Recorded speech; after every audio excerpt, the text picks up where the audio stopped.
Irene is not coming. Of course, Noreen's not here. I'm sorry. I'm going to stop the recording. Resume recording. Uh, well, I hope I recorded it the right way. Okay, here we are. This is the November 19th meeting of the Board of Health, and we are all here. And we also have some guests, John Thompson and Rebecca Phil.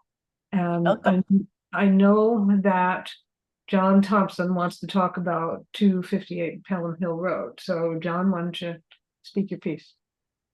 Thanks. I'll take a minute to introduce myself. I'm John Thompson. I'm a retired carpenter and custom home builder. I'm also a retired building inspector and health inspector and senior code enforcement for the town of Amherst. I am a retired town volunteer. I spent 30 years volunteering on either the planning board or the zoning board of appeals or both, and am no longer doing either of those things. I live at 266 Pelham Hill Road. I've lived on this road for 40 years, and I live next door to 258, which has been a problem for quite a while and is now sort of accelerated. The fellow that lived there, you know, the way he handled his trash was he just threw it out in the backyard. And every 5 years or so, he would get a 30-yard dumpster and fill it up and start again. And lately, there's been no 30-yard dumpster, and the trash has just accumulated.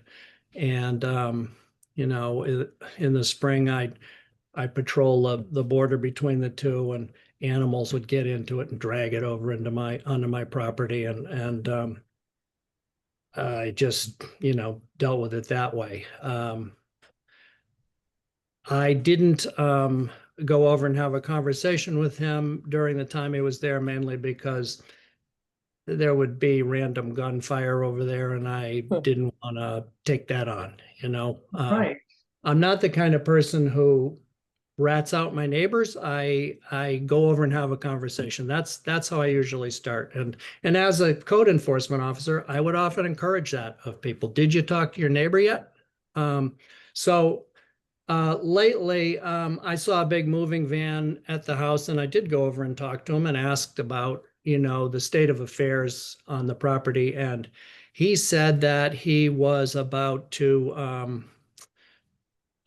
close on a deal with a house flipper, and that would be happening on October 1st. This was mid-September, I guess. And the house flipper would clean up all of that. And here we're in the middle of November, and nothing's happened. The house hasn't changed hands. I've been watching the registry of deeds, and nothing's happened. It's still in his name.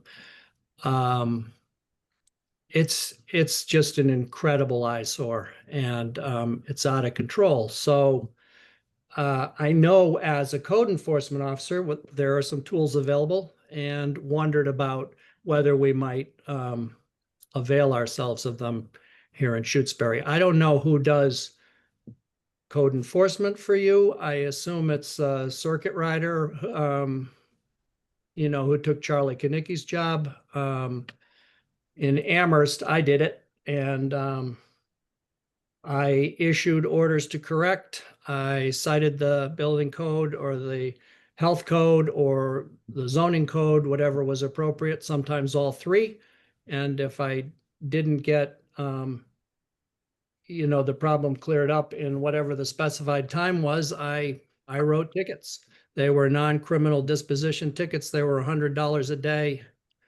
The biggest fine I collected while I was there was $23,000. Whoa. Yeah. Okay, let me tell you what I know. All right. First of all, the place has had, from the street inspection, because as you know, the inspector can't go on the property, but it's all quite visible from the road, and issued a cleanup order. Okay. So that has gone out. When did that happen? Just in the last couple of days. Okay. I can find the exact date for you, but it was like That's fine. What's the But- time on it? Right, so from the sounds of this person, I don't have great hopes that he's actually gonna comply with the order. However, I have spoken, on the phone, not this week, but maybe 2 weeks ago, with the, and before I heard from you, so I didn't know about the problem. But I talked to the person who's interested in buying it. And Okay, he was organizing a Title V inspection of the septic system. I think that's what's standing between him and buying the property. He wants that first, and I have not yet seen the report, so I don't know if it's happened. the But leach field's pretty new. Clark's put it in when this guy bought the place. when was that? Do you remember? That's within the last 10 years. Okay, I can find that out. Well, yeah, it should be. I imagine that it's not going to be a problem, and then the sale will go through, I think. So it may be that this is all going to work itself out in the next few weeks. I don't know. All right, let's that- keep our fingers crossed. I have Yeah. a hard time, imagining that things just work themselves out because they often don't. So, but it sounds like, yes, maybe maybe this will happen. Yeah, since the guy is gone, since the place is for sale, since there is an interested buyer, and that buyer is interested enough to take on getting and paying for the Title V inspection himself, it seems like there's a good chance that he is going to acquire this place. Great. And clean it up himself. If not, we can take further measures. I don't know that we have the ability at this point to issue non-criminal tickets. I think No, that the town has to approve that. right, and we haven't done that. What's the timeline on the cleanup order? Well, let me check that. I'm guessing, oh, that's the wrong thing, sorry. Well, let's just see.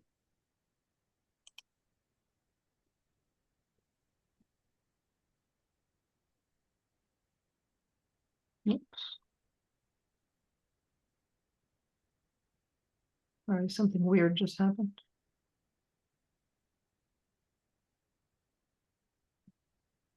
Please.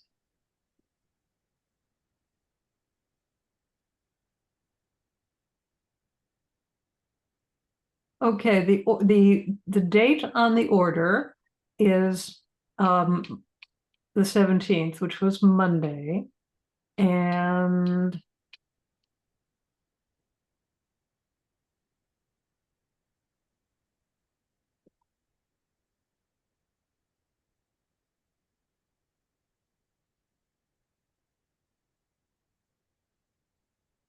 $30. 30 days. Okay. And was she cited what, 410, 570 maintenance of areas and sanitary and safe conditions? Yes. Okay. Great. Thanks for your attention to this. Thank you, board, for listening to my tale of woe. Thank you for bringing this to our attention, because we were not aware of it. Sorry, I hate to do it, but it's out of control over there. Yeah. No, you did the right thing, and I appreciate you bringing it to our attention. Great. Thank you. Okay, thanks. Good night. Thank you. Hey, John, Yeah. my name's Dave Hanson. I log on with Rebecca Phil's computer. I live at 373 Pelham Hill Road. I appreciate you bringing that up. I've You have to been drive by it concerned every day too, huh? well, not every day, but I'm definitely concerned about it myself. And of course, I remember the people that live there. Yeah, it's a disgrace. Would be happy to help if I can. I got notice this week that my property taxes are going up, and I'm thinking, really? Has the value of my house gone up with this thing next door? I think not. Anyway, thank you. Thanks, John. So is that what you came for? Hanson person? I forgot your first name. I'm My name sorry. is David Hanson. Yeah, you know my mom, David. Joan. Yeah. Right, David. Hanson. Okay, so you came to talk about that or something else? I came for no reason. I was interested to hear about that and I'm just gonna just listen. That's all. Okay, that's fine. I'm gonna rename you David Hanson on here so that we have a good record of who was here. And Rebecca's right Sorry here. about that. Thank you. Oh, Rebecca's there too? Oh, yeah. I'm here. Oh, okay, well then I won't change it. I'll just add your name. We have to keep a record of who comes to the meeting. Thank you. Okay, all right. On to other business. No, I looked at it on the wrong page. Oh, let's approve the minutes of the last meeting. Or not. I'll move to approve, Garrett. Second, Wim. Okay. Any discussion of the minutes or changes that you'd like to see? No. Okay. How about a vote? All in favor? Garrett, Yes. Arlene, Yes. Noreen, Yes. Wim, Yes. Kat, yes. Okay. There we go. We've talked about 258. I don't have a review of this, but I would like for us to go ahead and approve a future disposal works construction permit for 84 Lake Drive. It's being designed by Alan Weiss and it's going to be a tight tank. Mike Thoreau is meant to be reviewing the plan, but I haven't had a memo from him yet saying that we can go ahead and approve it. What I would like to do is what we often do, have you vote to authorize me to issue the permit once we have all the pieces put together, the signed application, the fee, and a note from Mike Thoreau saying that the plan is good. So move. I'm sorry. Where's 84 Lake Drive, Kat? Well, it's pretty far down to the south. Mm-hmm. I'm pretty sure it's on the water side. Yeah, it's on the water side. And is it a new tight tank? Do you know? Has there been anything there before? I believe there has been a conventional system there. Hang on, let me see if I can find out.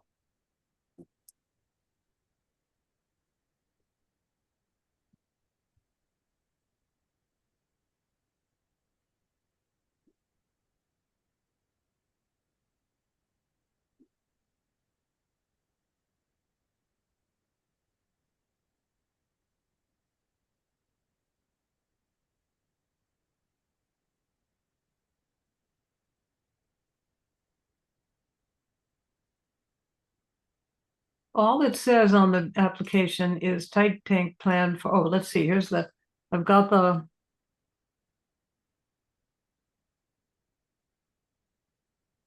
plan.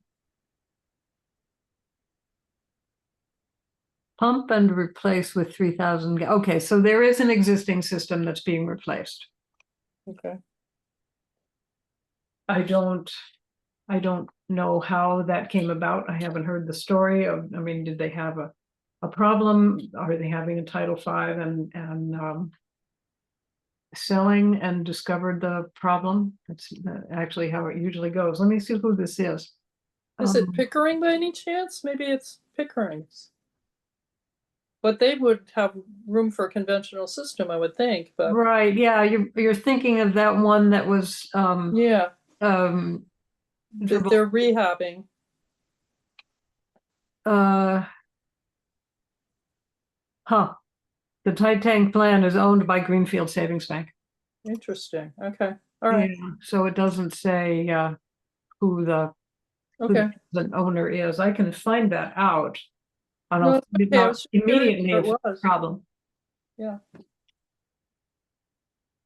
If I do happen to be called upon to issue the permit between now and our next meeting, I'll let you know everything that I find out. That's great. So do you want to give me this authorization or not? I move that we do so. A second. Noreen,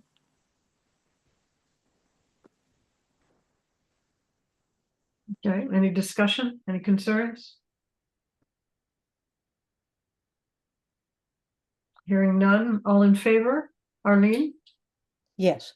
Wim, Yes. Garrett, Yes. Noreen, yes. Cat, yes. Okay, if that comes to me, I will issue it, and if not, we'll get to it in December. I have not received all the paperwork yet, and so I haven't issued it, but I am very pleased to tell you that we are soon going to be issuing a certificate of compliance for the septic system at the new library. Yay. Yeah, things are really moving along there. And big news, they hired that guy for the health agent.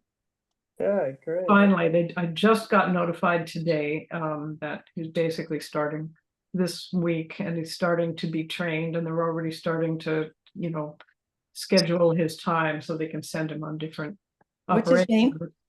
His name is David Gillis. David Gillis. I'll send around his contact information, Mhm. and I'll invite him to one of our meetings so that you can get to know him. And we can also try to get some of his time for us to come and see the town and see what's what, and just get familiar with our needs here. Good. So I haven't, Noreen, I haven't talked to Meg yet, and I'm glad I haven't, because Yeah. now it's a whole new game. To Right. tell you the truth, I was kind of hoping that this was going to fall through and we could just join the collaborative. David is being hired on a 1-year trial period. So we'll see. We'll see. Okay. There Okay. was some talk about Ashfield joining the district, which would change all the equations. And if that happens, that might leave us a little more leeway to think about dropping out Mhm. and going with the collaborative instead.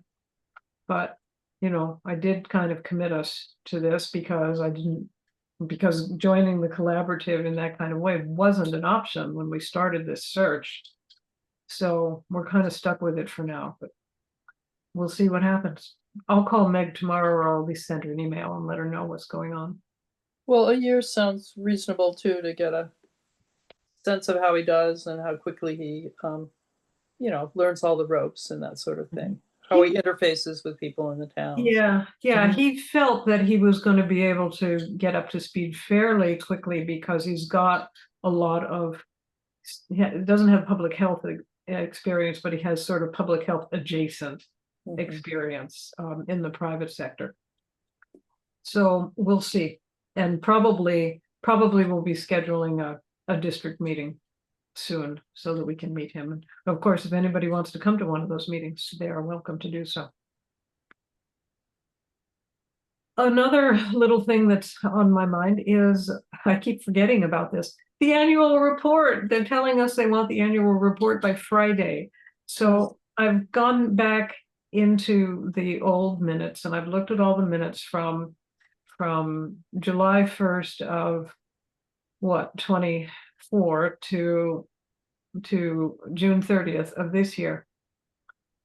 Can it be that we really haven't hardly done anything in all that time? It seemed to me that there's nothing. I mean, it's just, there isn't any big thing. There aren't any big projects or things going on. It's very, that's kind of why I haven't been able to write it, because there sort of isn't anything to say.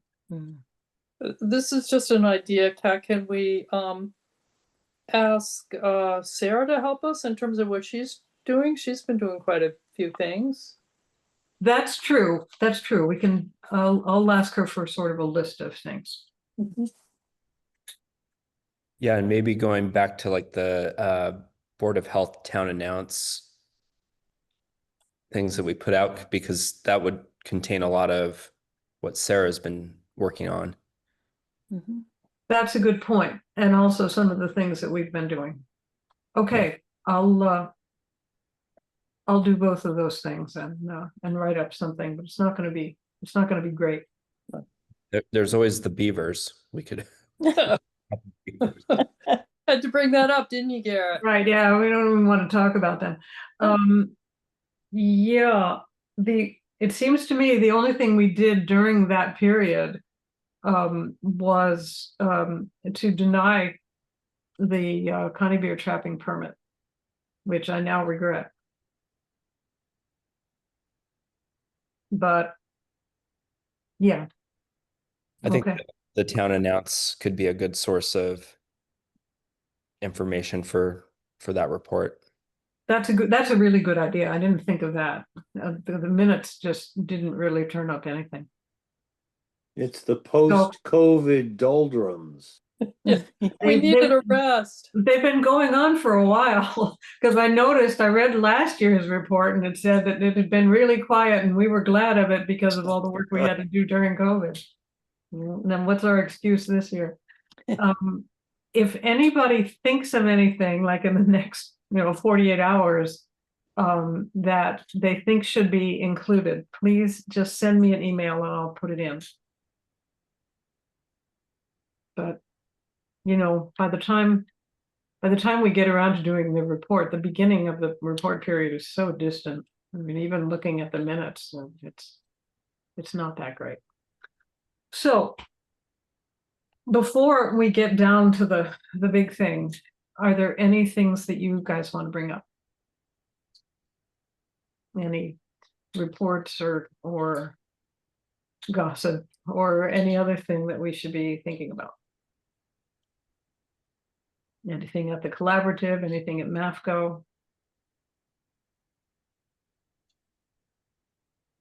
Sounds like not. Oh, I sent you some pictures on Board Health, Kat. We could put some pictures in the annual report of what's been going on at the collaborative.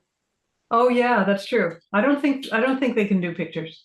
Okay. They've got fairly strict guidelines about what it has to look at. It's to be a certain font, a certain size.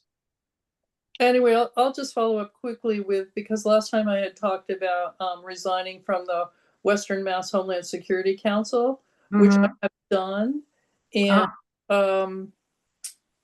Ryan Paxton, who was the director of public health in Montague, is now going to Longmeadow. I talked to him. Nobody here seemed to be terribly enthusiastic about joining, which is fine. But he was interested. He's a young public health person. He's he's quite savvy, quite tactful. He's worked with Garrett too on MAFCO. And so I recommended, that they consider thinking about him for the council. So we're not required to send a representative? No. It's anybody who's interested in public health from the 4 western counties in Massachusetts. So it's Hampshire, Hamden, Franklin, Berkshire. So it's quite, draws from quite a large area.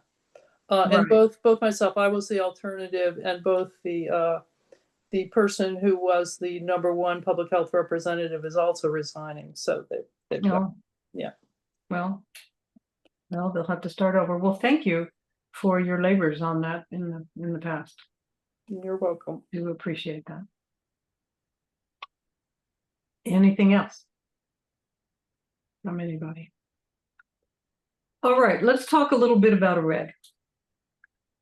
I don't know if you have seen it, but a little while ago, I sent you an outline, which is just basically form, just basically the form that we would need to use. I don't know if anybody has had a chance to look much at the model zoning bylaw that we got from this is DEOR, I guess.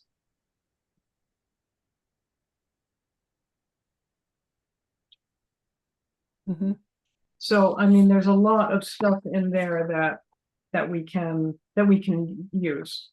Sure. for our thing. But the outline that I sent to you, I've basically tried to just set up some of the categories of things that we need to fill in. You know, there's a section on where we explain our authority, right? What's our authority for having this regulation? Then we have our findings and our purpose. And then we have a definition section, a lot of which we can take from that model bylaw. And, you know, the permit requirements and whatnot. That's all form, and I'm hoping that I can, at some point, maybe not this week, but maybe next week or next time, kind of share that out, or, you know, somebody could copy in the authority section from say the Wendell bylaw, and, you know, somebody could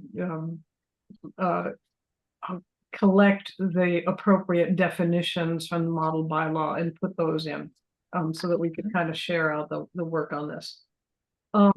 Now, as far as the content goes, I have had some thoughts about the content, and they are in the list under general requirements.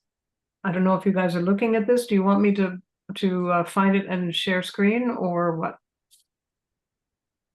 I've got it up. I'm looking at it as you speak. Would it be helpful if I shared my screen? Yes. Yeah. Okay, all right, I will endeavor to do that.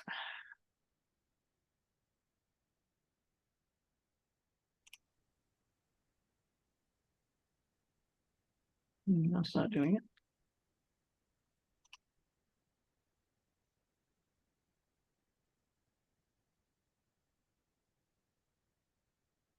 Okay, now, how do I do it? Share.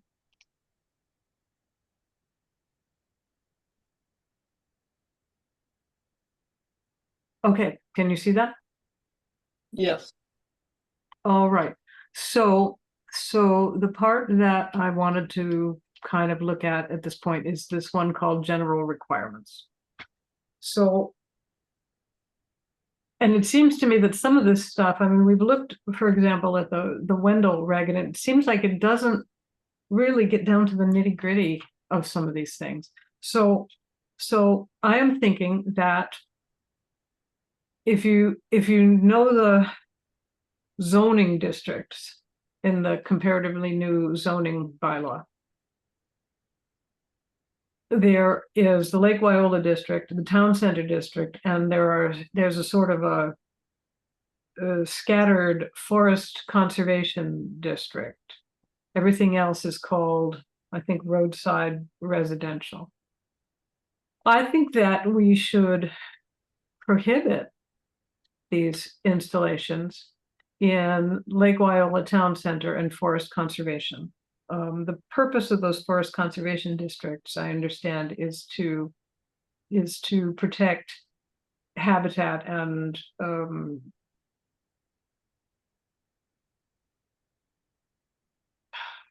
sort of travel areas, right, for wildlife. I also think that we should not allow them in the watersheds of drinking water reservoirs. And actually, I went to the Concom meeting last week, and Beth Wilson pointed out that we have that big parcel on uphill of 202. That's about 2,500 acres, and it's owned by DCR, and it's watershed protection for the Quabbin. Beth pointed out that there is also a watershed protection area for Atkins Reservoir on the other end of town. And I'm going to get a map or something from her to identify that. But my thought is that those are places where it would be inappropriate to cite one of these things. And then there's all the obvious setbacks from wells and property lines and septic systems and wetlands and surface waters and so on. All of which we have to work out the details of. I mean, we don't have, well, we might have some help in this model bylaw. I think that we should stipulate that they're just not allowed to use on-site water for ongoing cooling. So it's one thing to maybe fill up the cooling system with water one time, or even a second time if they have to, but to constantly be drawing and then dumping water from the ground, I think should simply be not permitted. I think that we should put a size limit on it. Apparently the sizes are called aggregate energy capacity, and they come in megawatt hours.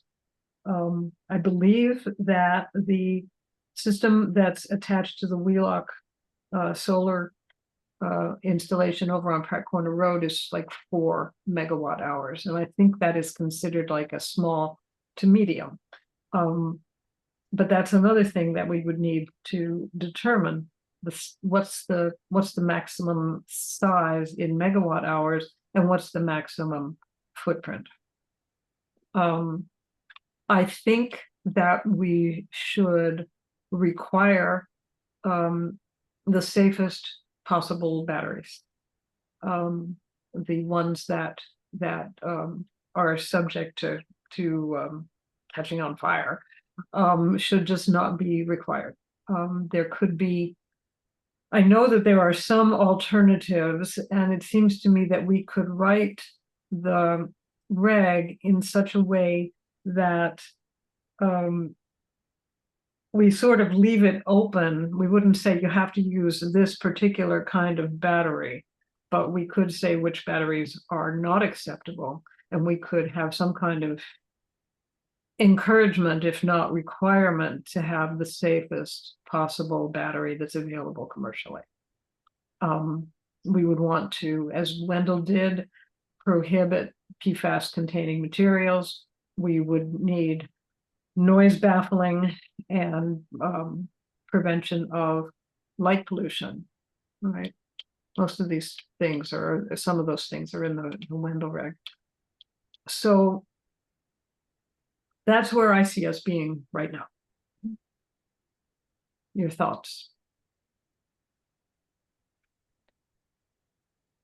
So that would only leave, if you exclude those other zoning districts, that only leaves what you referred to as roadside residential? Yes, and that is in fact most of the town. I mean, except for that one big parcel. Right. It's a lot. Let me see if I can find that for you. Let's see. How can I do this?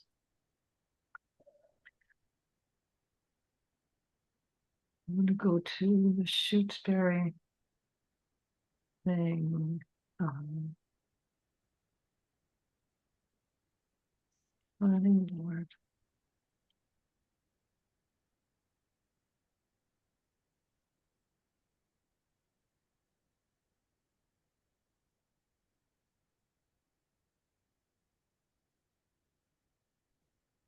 Now, are you still seeing the screen? Yeah. Yes. Okay. So here's the zoning map.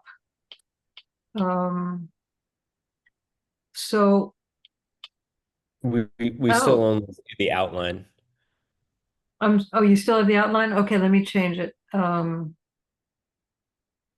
do you do this?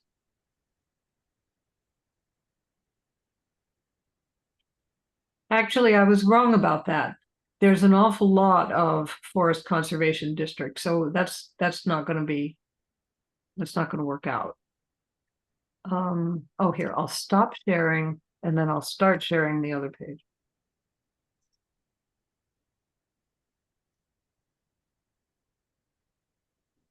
Now, do you see the map? On its way. Yep. Okay. There it is. So yeah, so I was wrong about this. So here's the town center.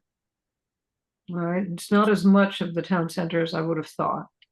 Here's the Lake Wyola area.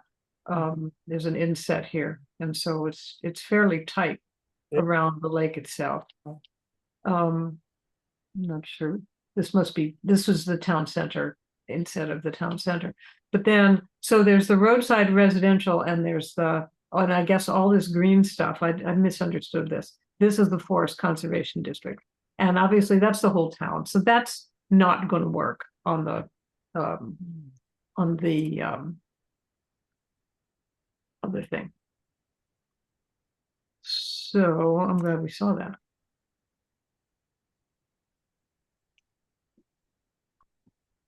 All right. So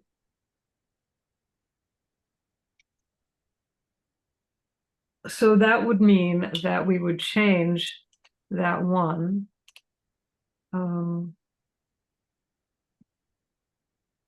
God, this is complicated.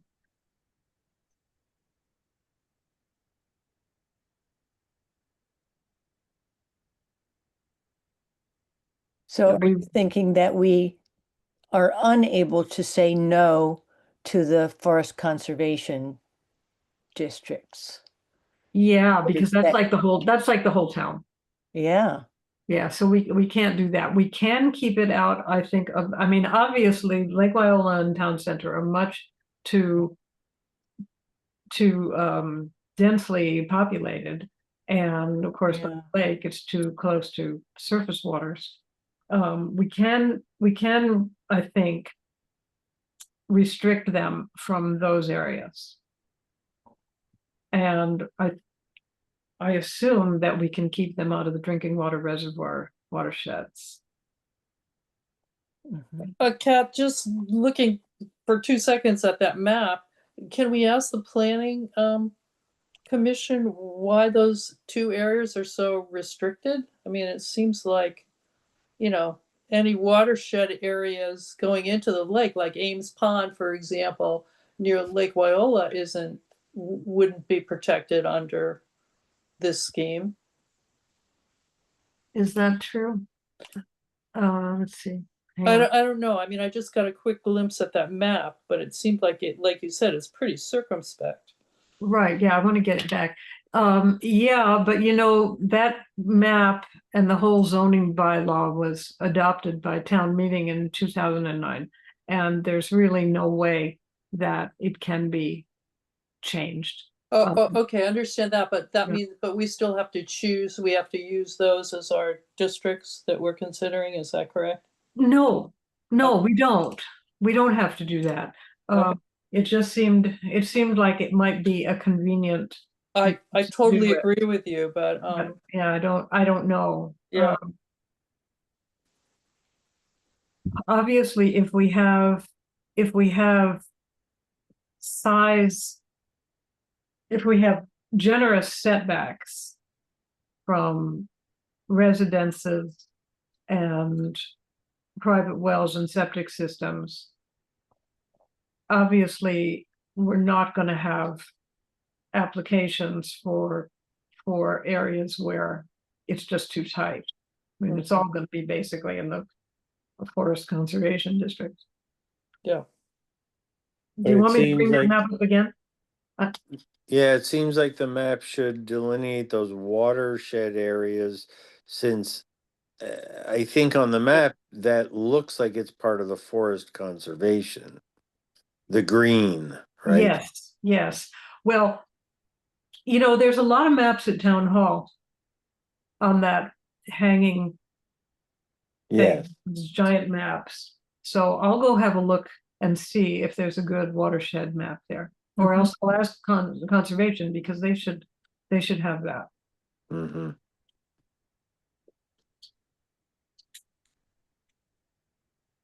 I mean, we don't want to make this impossible, but No, we don't want to make it too easy either, right? Mhm.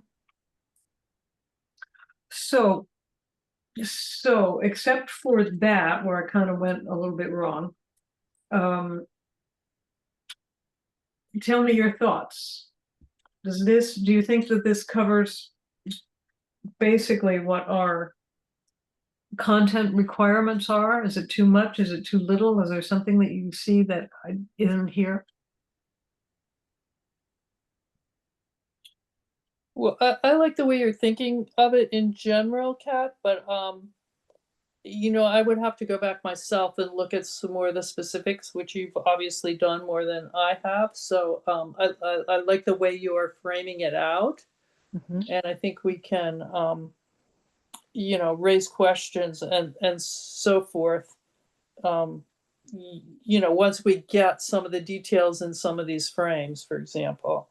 Yeah, And some of the things that are occurring to me just when you talked about one thing like no on-site water for ongoing cooling, limit the size. I think that's a great idea. The question came to mind to me is how the heck do you monitor that? How do you know if they're doing it or not? Or so, well, things like that may come up. well, in the model bylaw, which is actually for zoning, but is kind of the closest thing that we have giving us specifics. They do have a section on monitoring and maintenance and enforcement and so on. Let me see. Well, I'm just thinking of on other situations where we can't walk on somebody's property, for example. How do we monitor that situation? We put it in our reg, but Well, they're complying. but we can put in the reg that we have the right to inspect the property Okay. at whatever interval seems appropriate. And of course, And when well, it's I'm being sorry. installed, right, they will have Mhm. some kind of cooling system that does not involve, dumping it onto the ground or into a septic system or a tank or whatever. Yeah. So that we would not permit the infrastructure for doing that. Yeah, and I would think a part of that would be to insist that any well that is drilled on the property must have a meter installed on it that measures the use of water. Mhm. Cause then you really can tell how much they're using. Mhm. That's a really good idea. Yep.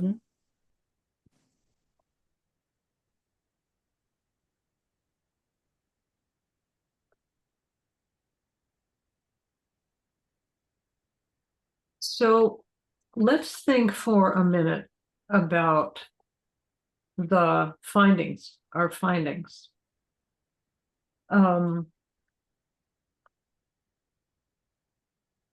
We have a chance to lay out why we wanted to do this, right? And one of the things, here, let me bring that thing back.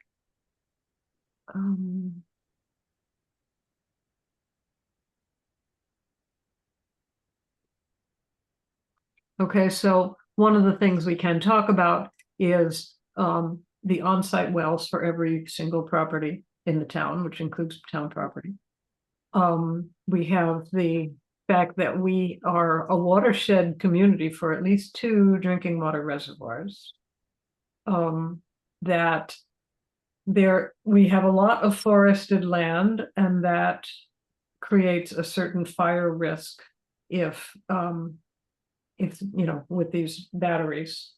And that's why we want to control what kind of batteries are used, and that we have these volunteer firefighters who can't respond instantaneously to a fire. So those are as many findings as I have thought, right, for justifying why we want to do this. I don't know if you have some more that you could share. Kat, I don't have more to share, but I think I remember that Mike Hugo's draft had some other things that we might take a look at again and see if there's anything there that we haven't included. Okay. Okay, do you have that? I do. Can you look into that and see if there's anything important that we've left out? Yep. I think noise would be on this list. I put noise down here in the general requirements that we would need noise baffling. Do you think that it should be also in the findings that noise creates a public health hazard? Is that what you're suggesting? Uh, I would create linkage between any findings and then any requirements. Yes. Good point. Mhm. Yeah, so the same thing goes for light pollution. Okay, right, and the light pollution would not only affect human people, but also ecosystems. Right, As would noise, yeah. And- right. Would it be appropriate to say anything here about the nature of our electrical grid? Like, I keep reading that these data centers and BESSes are difficult for communities where the electrical grid is limited or already strained. And I don't know about whether or not we are considered to be in a constrained location as far as the electrical grid. I don't know either. I have an idea that yes, but I don't know that for sure. Okay. I think the person who might know that might be Michael DeChiara. Mhm. Maybe you could send him an email and ask him about that question. Sure. Okay, so what else is in the general requirements that has not been addressed in the findings? The fire risk, I guess, well, we've said that the forested land is a fire risk for because of the batteries. We can be specific about that.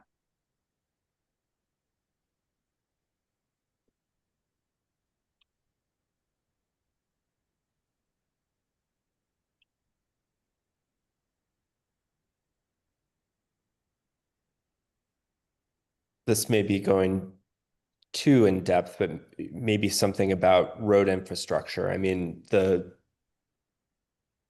we've got a lot of non-paved roads, and the needs for facilities like this, particularly like supporting generators and all of that, might require paved access. Mm-hmm. Right. Depending on where they're siting. So, I don't know if I'm just trying to think of infrastructural things that could be built into findings. Yeah, I think that is a good one because it is going to be something that puts a greater strain on town resources unless they come in and pave a whole entryway. And even then, there aren't very many access points into open land that have paved or that are on paved roads, I think.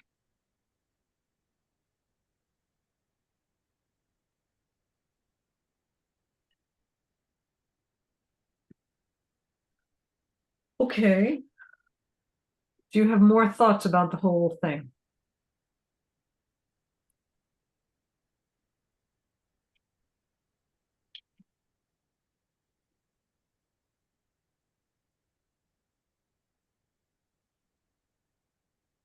This other model bylaw, which I hope maybe you could read in time for next meeting, has a lot of stuff. They have specific details about abandonment or decommissioning and change of ownership and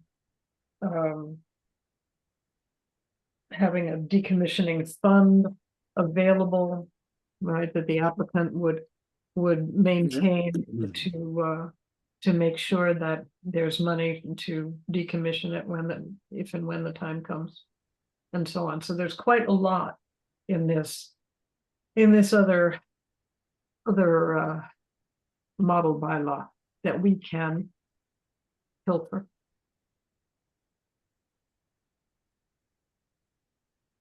All right, what next? I just want to go back to my earlier point and say that I think I misspoke when I talked about the electrical grid being strained, but it is strained by a data center, but I think not by a battery energy storage. So Well, that, let's see what we can find out about that. I thought that there might be something. I think actually battery energy storage systems, Well, they're They- creating or they're saving energy to feed. the right, so they grid may be as reducing needed. the strain on the grid. That's true. They may be, although I did have the impression that it can be kind of problematic, the sort of dosing of it. Okay. But that's something that we need to find out more about. And what about, does your model talk about a company that would propose this facility? How they have to interface with the utility versus responsibilities for town versus the utility and oversight between the applicant, the utility, and the town. I'd imagine there's a lot of overlap there where, you don't want them cutting some preferential deal with National Grid that the town is unaware of that might we just don't know, have some adverse effect on ratepayers in the town, or I don't know. It just seems like there's a lot of really complex legal potential complications in a thing like this. Yeah, I imagine you're right. And I don't really know how to even approach that. Yeah. I'm looking to see what's in the model bylaw. And it seems fairly comprehensive, but it doesn't seem to mention anything about how it's attached to the grid.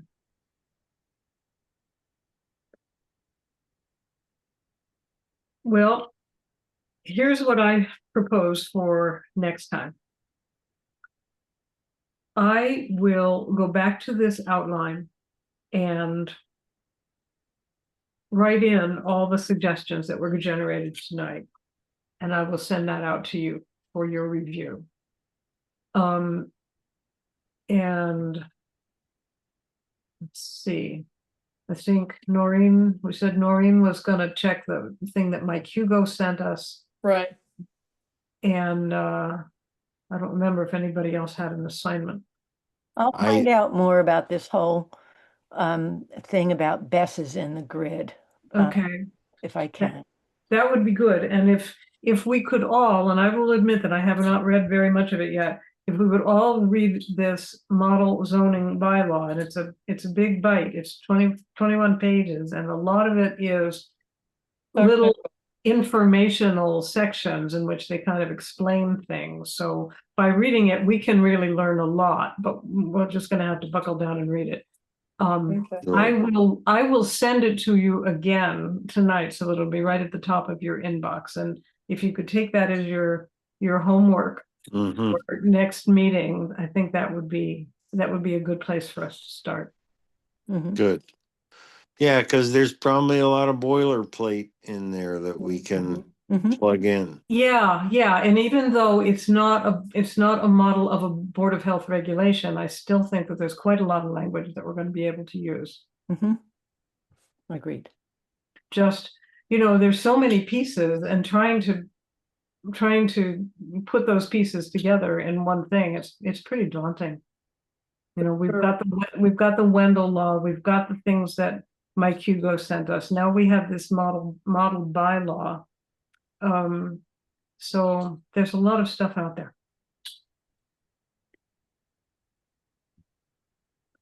Yeah, and then at the next meeting, we can assign filling in our own, our own form, our own.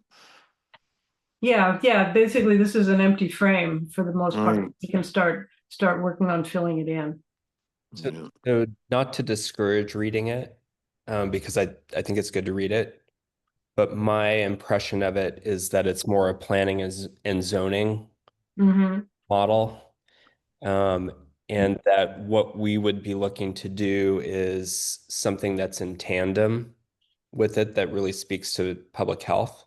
mm-hmm. So I say read it, but as you're reading it, I think you'll find that it feels more like zoning. Right. I totally agree with you on that.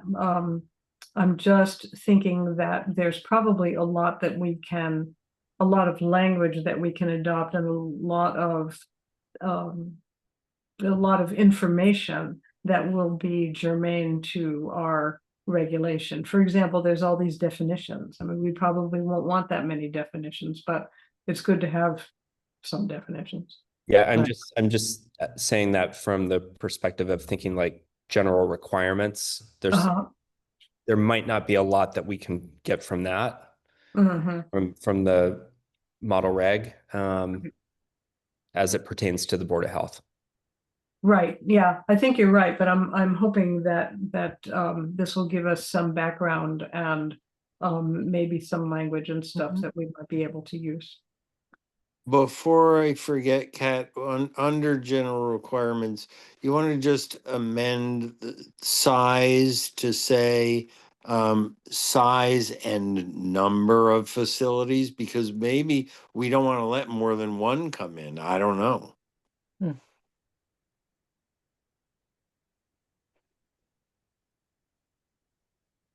Are you saying more than one in the whole town so that Yeah, if we Yeah. permit one, we would never permit another one? well, or maybe we've reached our quota then. I mean, we can decide. Okay,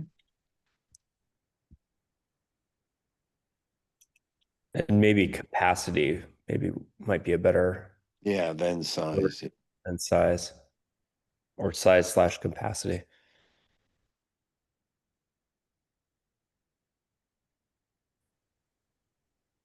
okay. Mhm. A lot of people, you know, are pretty well convinced that we had the mortgage meltdown, and before that we had the internet bubble, and AI is going to be the next one. So any infrastructure associated with it may become a liability if that does happen. Hmm. You know, that there's a lot of hype about AI. And Right. and it's a financial tool that could jeopardize the economy. Yeah, yeah, you're probably right. However, it seems to me that that's more germane to the data centers, which I don't think we're gonna have to regulate because they're zonable. Mm-hmm. Whereas the battery storage systems are more about sustainable energy. Got it. So, and we're always gonna need that, so. We can hope that we wouldn't have to. We wouldn't have to Decommission it. Yeah. Yeah, right, but that will be part of it. I mean, that's part of what's in the bylaw, and there's a section on that also in the Wendell Board of Health reg, Yep. right? And I'm gonna reread the Wendell reg between now and next time too, kind of get a sense of how the zoning Here's a bylaw and the Walter reg Duffield was an industry interact. leader in plastic. What's that? I don't know what that was. No, it's gone now. Well, I was trying to follow a link to something about Oh, Best and it started, You I start didn't realize talking? it was, sorry, I closed it as soon as I could. no, no problem. I just couldn't figure out what it was.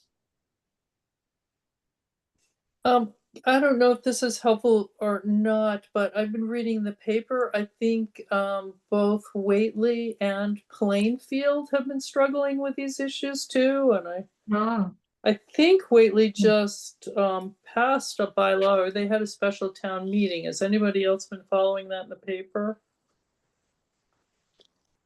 So I don't know if they're worth consulting. Whately, I think, is, again, I don't remember if it was the planning commissioner or the board of health that was dealing with it, mhm.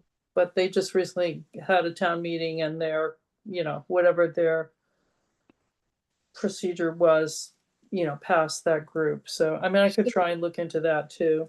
Yeah, so if it was at town meeting, it would be a bylaw. Right, it would be planning, wouldn't it? Yeah, Right, it would be, Yeah. or it would be some kind of bylaw. right. Because their Board of Health would not have had to have town meeting to pass a reg. True, good point.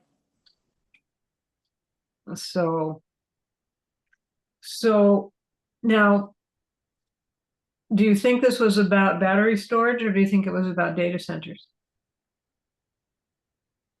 I wish I could clearly state or remember. I can't. The reason I'm asking is that this is the distinction we need to keep in our minds at all times, and it's really Right. hard. Data centers are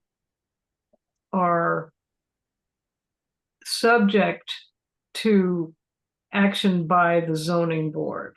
They can make regulations. They can make part of their zoning bylaw have to do with data centers. And in fact, our planning board is planning to bring amendments to the zoning bylaw at town meeting next year regarding data centers. Battery energy storage systems, because they are classified by the state as parts of solar installations, even when they're not attached to solar installations, they're like by definition, they're solar installations, and that makes them sheltered from any kind of zoning control. And that's why it's up to us, because we have the public health angle on it. If they're going to be regulated, we're the ones that have to do it. Okay, that's really helpful, Kat. Maybe we could put something to that effect in the minutes. I don't know. That's really helpful distinction. Okay, I can do that.